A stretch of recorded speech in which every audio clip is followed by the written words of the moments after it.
What's up? Welcome back. Today we're in John chapter 19, and the title of that text is Jesus Dies on the Cross, starting in verse 1. Then Pilate therefore took Jesus and scourged him. Verse 1. After the Jewish phase of the trial and Jesus' interrogation by Pilate, the sentencing stage of his trial began.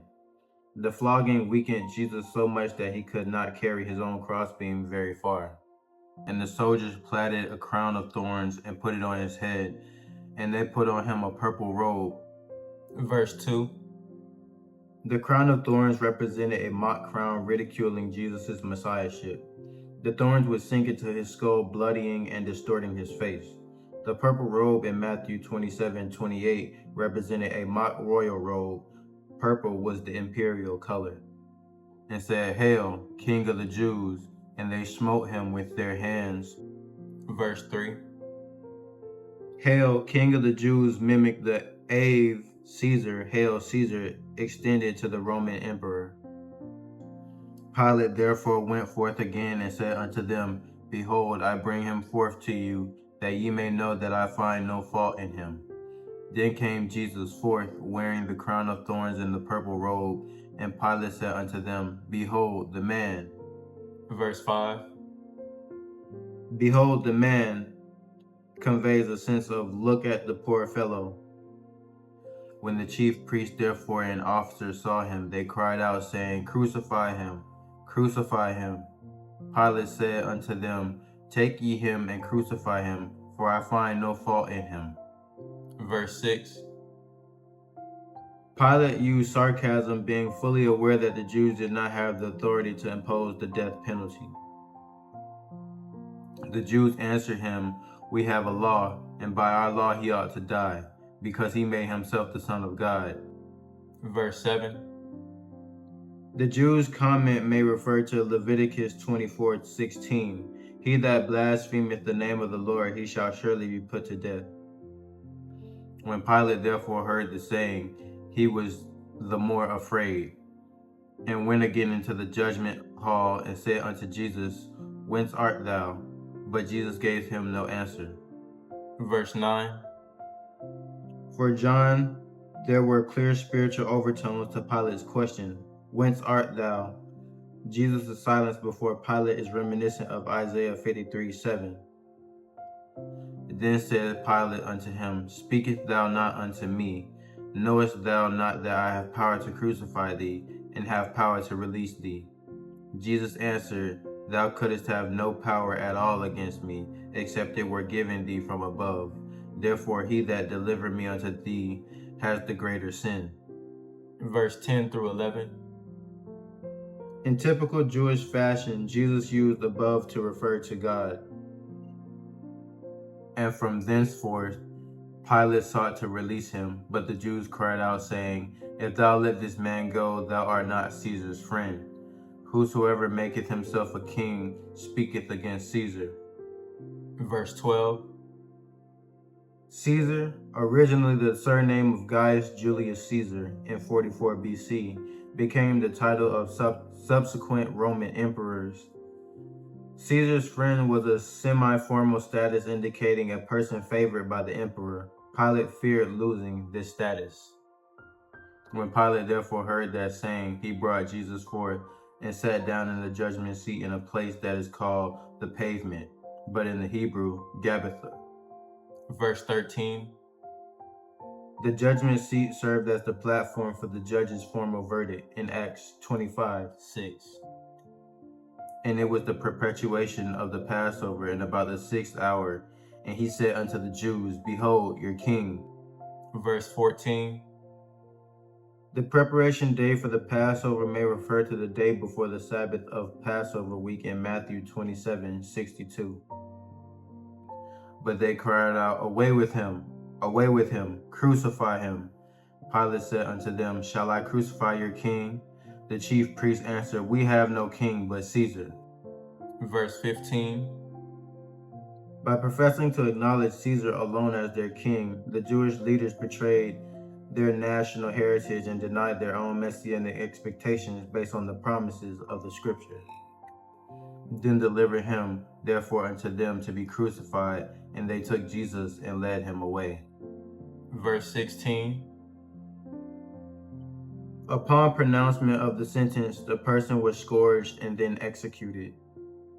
And he, bearing his cross, went forth into a place called the place of skull, which is called in Hebrew Golgotha. Verse 17. Jesus set out bearing his cross until he collapsed. Simon of Cyrene was then pressed into service, and he carried it into the execution site in Matthew 27:32. Went forth means out of the city, where Jewish custom prescribed the execution should take place in Leviticus 24:14. Golgotha means the place of the skull. The Latin equivalent is used in Vulgate is Calvary, where they crucified him and two other with him on either side, one and Jesus in the midst. Verse 18. Jesus' crucifixion between two criminals is reminiscent of Psalms 22:16. The passage also echoes Isaiah 53:12. Pilate wrote a title and put it on the cross, and the writing was Jesus of Nazareth, the King of the Jews. Verse 19.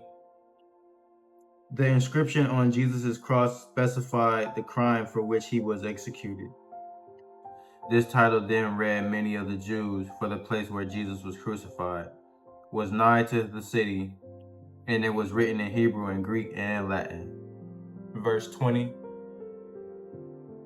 Hebrew or Aramaic was the language most widely understood by the Jewish population of Palestine. Latin was the official language of the Roman occupying force, and Greek was the international language of the empire, understood by most diaspora Jews as well as Gentiles. The trilingual inscription ensured that virtually anyone could read the crimes with which Jesus was charged. Then said the chief priest of the Jews to Pilate, "Write not the King of Jews, but that he said, I am King of the Jews." Pilate answered, "What I have written, I have written." Then soldiers, when they had crucified Jesus, took his garment and made 4 parts, to every soldier a part, and also his coat. Now the coat was without seam, woven from the top throughout. Verse 23.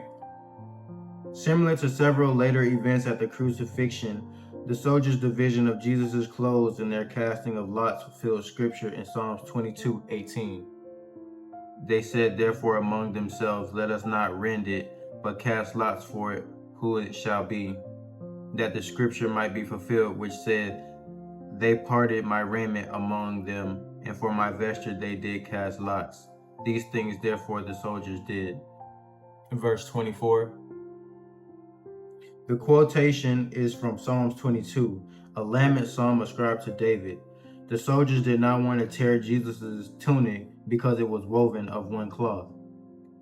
Now there stood by the cross of Jesus his mother and his mother's sister, Mary, the wife of Cleophas, and Mary Magdalene. Verse 25. His mother's sister may be Salome, the mother of the sons of Zebedee mentioned in Matthew and Mark. When Jesus therefore saw his mother and the disciples standing by, whom he loved, he said unto his mother, "Woman, behold thy son." Then said he to the disciples, "Behold thy mother." And from that hour the disciple took her unto his own home. Verse 26 through 27. In keeping with biblical injunctions to honor one's parents in Exodus 20:12, Jesus made provisions for his mother, who was almost certainly widowed and probably in her early 50s. After this, Jesus, knowing that all things were now accomplished, that the scripture might be fulfilled, saith, "I thirst." Now there was set a vessel full of vinegar, and they filled a sponge with the vinegar, and put it upon hyssop, and put it to his mouth. In verse 28 through 29. The reference to scripture being fulfilled builds on verse 24, most likely in allusion to Psalm 69:21. Soldiers and laborers use vinegar to quench their thirst in Mark 15:36. It is different from the wine mingled with myrrh Jesus refused on the way to the cross. Hyssop was a plant classified in 1 Kings 4:33 as a humble shrub. It was used for the sprinkling of blood on the doorpost at the original Passover in Exodus 12:22. When Jesus therefore had received the vinegar, he said, "It is finished," and he bowed his head and gave up the ghost. Verse 30. Gave up the ghost may express an act of the will, echoing poured out his soul unto death, which was prophesied of the suffering servant in Isaiah 53:12. The Jews therefore, because it was the preparation that the body should not remain upon the cross on the Sabbath day, for that Sabbath day was a high day, besought Pilate that their legs might be broken and that they might be taken away. Verse 31. The Sabbath day was special because it was the Sabbath of Passover week. For the Jews, bodies of hanged criminals were not to defile the land by remaining on a tree overnight in Deuteronomy 21, verse 22 through 23. Then came the soldiers and brake the legs of the first and of the other which was crucified with him. But when they came to Jesus and saw that he was dead already, they broke not his legs. Verse 31 through 33. The legs of crucifixion victims were broken to hasten death. This prevented them from pushing themselves up with their legs to open the chest cavity and thus breathing better. Since the victims would now have to pull themselves up by their arms instead, suffocation occurred once their arm strength failed.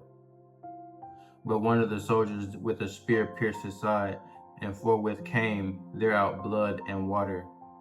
Verse 34. The flow of blood and water proved that Jesus was dead in 1 John 5:6 through 8. The spear was about 3½ feet long and consisted of an iron spearhead joined to a shaft of wood. And he that saw it bare record, and his record is true. And he knoweth that he said true, that ye might believe. For these things were done, that the scripture should be fulfilled. A bone of him shall not be broken. Verse 36. After verse 24 and 28 and 29, this is the third scriptural proof that shows that Jesus' death fulfilled scripture in Exodus 12:46. Jesus escaped having his legs broken since he died so quickly, and the spear did not damage any of his bones. And again, another scripture said, "They shall look on him whom they pierced." Verse 37. The Roman soldiers again fulfilled prophecy without knowing it. They shall look upon me whom they have pierced, in Zechariah 12:10. And after this, Joseph of Arimathea, being a disciple of Jesus, but secretly for the fear of the Jews, besought Pilate that he might take away the body of Jesus. And Pilate gave him leave. He came therefore and took the body of Jesus. Verse 38. Joseph of Arimathea, a wealthy member of the Jewish ruling council, in Matthew 27:57, asked Pilate for Jesus' body. Thus Jesus was killed alongside criminals and was buried in a rich man's tomb. This fulfilled Isaiah 53:9. And there came also Nicodemus, which at the first came to Jesus by night, and brought a mixture of myrrh and aloes, but 100 pound weight. Then took they the body of Jesus, and wound it in linen clothes with the spices, as the manner of the Jews is to bury. Verse 39 through 40. The amount of aromatic spices brought by Joseph and Nicodemus was considerable in 2 Chronicles 16:14.